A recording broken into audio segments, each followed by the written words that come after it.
కొన్నిసార్లు మనం ఎంత స్ట్రిక్ట్ గా డైట్ ఫాలో అయినా, ఎంత రెగ్యులర్ గా వర్కౌట్స్ చేసినా వెయిట్ లాస్ లో మాత్రం ఒక్క గ్రామ్ డిఫరెన్స్ కూడా రాదు. మీకు ఎప్పుడైనా ఇలా జరిగిందా? Don't worry, you are not alone. Because weight loss జరిగే ప్రాసెస్ లో మనం అందరం కామన్ గా ఫేస్ చేసే ఇబ్బంది ఇది. దీన్నే వెయిట్ లాస్ ప్లేట్యూస్ అంటారనమాట. సరైన స్ట్రాటజీ ఉందనుకోండి, దీన్ని ఈజీగా అధిగమించవచ్చు. ఈ వీడియోలో ఎప్పట్లానే మనం సైంటిఫిక్ గా ఈ వెయిట్ లాస్ ప్లేట్యూస్ గురించి మీకు ఈజీగా అర్థమయ్యేలా తెలుగులో డిస్కస్ చేసుకుందాం. Welcome back to the channel. నా పేరు నాగార్జున. నేను టీమ్ బాడీ స్కల్ప్టర్స్ ఫౌండర్ ని. ఈ కంపెనీలో క్లయింట్స్ కి డైట్ అండ్ వర్కౌట్ పరంగా గైడెన్స్ ప్రొవైడ్ చేస్తూ బాడీ ట్రాన్స్ఫర్మేషన్ అవ్వడానికి సపోర్ట్ చేస్తాం అనమాట. గత 6 ఏళ్లలో 9,000 మందికి పైగా మేము క్లయింట్స్ ని ఆన్లైన్ లో ట్రైన్ చేశాం. మరిన్ని డీటెయిల్స్ కోసం డిస్క్రిప్షన్ లో లింక్ ప్రొవైడ్ చేస్తాను, క్లిక్ చేసి తెలుసుకోండి. Coming back to the topic, ఈ వెయిట్ లాస్ ప్లేట్యూస్ అంటే ఏంటో టెక్నికల్ గా ఎక్స్ప్లెయిన్ చేస్తే అర్థం చేసుకోండి. మీరు వెయిట్ లాస్ ప్రాసెస్ స్టార్ట్ చేసినప్పుడు ఇనిషియల్ ఫ్యూ వీక్స్ లో వెయిట్ అన్నది ఎక్కువగా డ్రాప్ అవుతూ వస్తుంది అనమాట. రీజన్ ఏంటంటే స్టార్టింగ్ లో మన బాడీలో వాటర్ కంటెంట్ అన్నది ఎక్కువ ఉంటుంది, గ్లైకోజన్ స్టోర్స్ చాలా ఎక్కువ ఉంటాయి. అవన్నీ డెప్లీట్ అవుతూ వాటర్ కొంచెం ఎక్కువగా వెళ్ళడం వల్ల మనకు ఆ ఇనిషియల్ వీక్స్ లో ఎక్కువ వెయిట్ స్కేల్ మీద డ్రాప్ అవుతున్నట్టు మాత్రమే కనిపిస్తుంది. పోతూ పోతూ వాటర్ తో పాటు మన బాడీ ఫ్యాట్ కూడా లూజ్ అవుతూ ఉంటుంది. కొన్ని మంత్స్ తర్వాత ఎలాంటి ఫ్యాట్ లాస్ కొన్నిసార్లు జరగదన్నమాట. రీజన్ ఏంటంటే మన బాడీ వెయిట్ తగ్గుతూ వస్తున్నప్పుడు మన మెటబాలిజం కూడా తగ్గుతుందన్నమాట. అప్పుడు మన బాడీ ఒక సర్వైవల్ మోడ్ లోకి వెళ్ళిపోతుంది. బికాస్ మన బాడీలో జరిగే క్రూషియల్ ఫంక్షన్స్ ఏవైతే ఉంటాయో, మన హార్ట్ ఫంక్షనింగ్ అవ్వచ్చు, బ్రెయిన్ ఫంక్షనింగ్ అవ్వచ్చు, లంగ్స్, కిడ్నీ, ఇలా ప్రతి ఆర్గాన్ ఫంక్షనింగ్ కి ఎనర్జీ రిక్వైర్మెంట్ ఉంటుందన్నమాట. ఆ ఎనర్జీ లెవెల్స్ అన్నవి మనం సరిగ్గా సప్లై చేయకపోతే మన హెల్త్ దెబ్బతింటుంది. సో మన బాడీ ఎక్కువగా క్యాలరీస్ ని ఖర్చు పెట్టడానికి ఇబ్బంది పడుతుంది అండ్ ఇష్టపడదు. సో మనం వెయిట్ అన్నది చాలా స్లోగా, చాలా స్టేబుల్ గా డ్రాప్ అవుతూ వస్తుందన్నమాట. దాన్నే వెయిట్ లాస్ ప్లేట్యూస్ అంటారు. Now why do weight loss plateaus generally happen? దీనికి టెక్నికల్ గా 4 రీజన్స్ ఉన్నాయి. Number 1, metabolic adaptation. ఇందాక మనం డిస్కస్ చేసుకున్నట్టు, ఎప్పుడైతే మన బాడీ వెయిట్ డ్రాప్ అవుతూ వస్తుందో మనం స్పెండ్ చేసే క్యాలరీస్ కూడా తగ్గుతూ వస్తుందన్నమాట. అప్పుడు మన బాడీ వెయిట్ లాస్ ని స్లో చేసి పడేస్తుంది. Number 2, muscle loss. And very important, ఈ మధ్య చాలా మంది వెయిట్ లాస్ అనగానే డైట్ లో క్యాలరీస్ ని కంప్లీట్ గా కట్ చేసి జస్ట్ 500-600 క్యాలరీస్ ని మాత్రమే కన్జ్యూమ్ చేస్తూ ఉన్నారు. దీన్నే క్రాష్ డైట్స్ అని కూడా అంటాం. మనం చూస్తూ ఉంటాం లిక్విడ్ డైట్స్ అంటూ, గీ డైట్ అంటూ రకరకాల క్రాష్ డైట్స్ ఫాలో అవుతుంటారు అనమాట. ఈ డైట్స్ లో వాళ్ళు చేసే ఇంకో మిస్టేక్ ఏంటంటే ప్రోటీన్ ని కంప్లీట్ గా అవాయిడ్ చేయడం. అండ్ ఎక్సర్సైజ్ వాళ్ళు అసలు పట్టించుకోరు ఎక్సర్సైజ్ గురించి. సో ఇవన్నీ చేయడం వల్ల మన బాడీలో ఫ్యాట్ తో పాటు మజిల్ కూడా లూజ్ అవుతుంది అనమాట. అప్పుడు మన మెటబాలిజం దెబ్బతిని ఈ వెయిట్ లాస్ అన్నది ఆగిపోతుంది.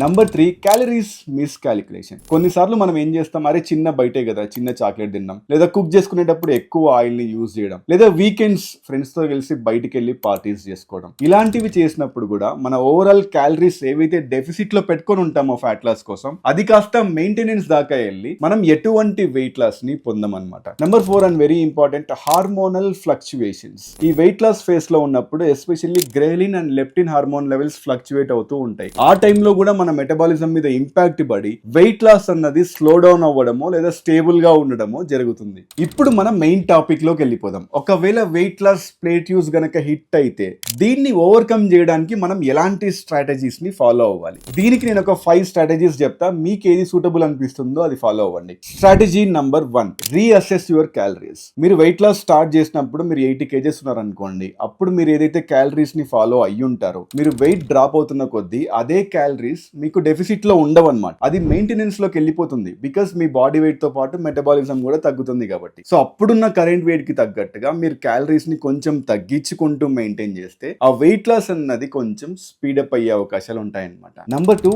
Increase your activity levels. మీరు జిమ్ లో చేస్తున్న యాక్టివిటీస్ ఏవైతే ఉంటాయో దాంతో పాటు అడిషనల్ గా క్యాలరీస్ ని బర్న్ చేయడానికి, మీరు లిఫ్ట్ లో వెళ్ళడం బదులు స్టెప్స్ ని ప్రిఫర్ చేయండి, లేదా సరదాగా అప్పుడప్పుడు కుక్కర్ తీసుకొని బయటకు వెళ్ళిపోవడం, ఇలాంటి చిన్న చిన్న యాక్టివిటీస్ ని కూడా మనం మెయింటైన్ చేస్తే ఎక్కువ క్యాలరీస్ ని బర్న్ చేసే స్కోప్ ఉంటుంది. అప్పుడు మనకు ఫ్యాట్ లాస్ అన్నది కొద్దో గొప్ప స్పీడప్ అవుతుంది అనమాట.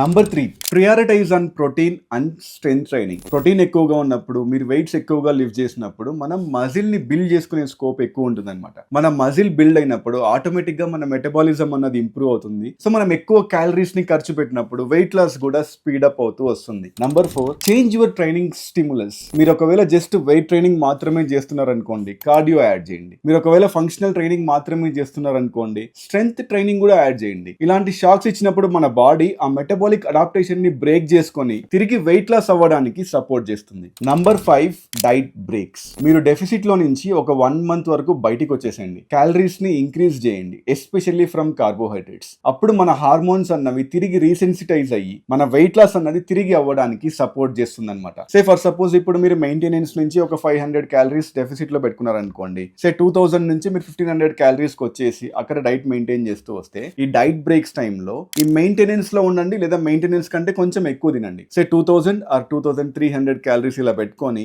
ఈ ఇంక్రీజ్ చేసిన క్యాలరీస్ అన్ని కార్బోహైడ్రేట్స్ నుంచి వచ్చేలా ప్లాన్ చేసుకోండి. అది కూడా హెల్ప్ అవుతుంది అనమాట. ఫైనల్ గా ఒకటి గుర్తుపెట్టుకోండి, ఈ వెయిట్ లాస్ ప్లేట్యూస్ అన్నవి మీరు ఏదో మిస్టేక్ చేయడం వల్ల వచ్చినవి కాదు, బాడీలో న్యాచురల్ గా జరిగే ఒక అడాప్టేషన్ ప్రాసెస్ అన్నమాట. చాలా మంది వెయిట్ లాస్ డ్రాప్ అయిన వెంటనే డిమోటివేట్ అయిపోయి ప్రాసెస్ ని స్టాప్ చేస్తూ గివ్ అప్ చేస్తూ ఉంటారు. అలా చేయకండి. వెయిట్ లాస్ ఎప్పుడు లీనియర్ గా ఉండదు, ఇలా అప్ అండ్ డౌన్ అవుతూ ఫ్లక్చువేట్ అవుతూ ఉంటుంది. మీరు కొంచెం పేషెన్స్ తో స్ట్రాంగ్ గా ఉండి ఇలాంటి స్మార్ట్ స్ట్రాటజీస్ అప్లై చేస్తే తిరిగి మీరు మళ్ళీ వెయిట్ లాస్ అవుతారు. I hope you found this video informative. ఇక్కడితో ఈ వీడియోని ఎండ్ చేస్తున్నాను. నచ్చితే లైక్ చేయండి. కొత్తగా ఎవరైనా చూస్తున్నట్టయితే please subscribe and support us. Thank you.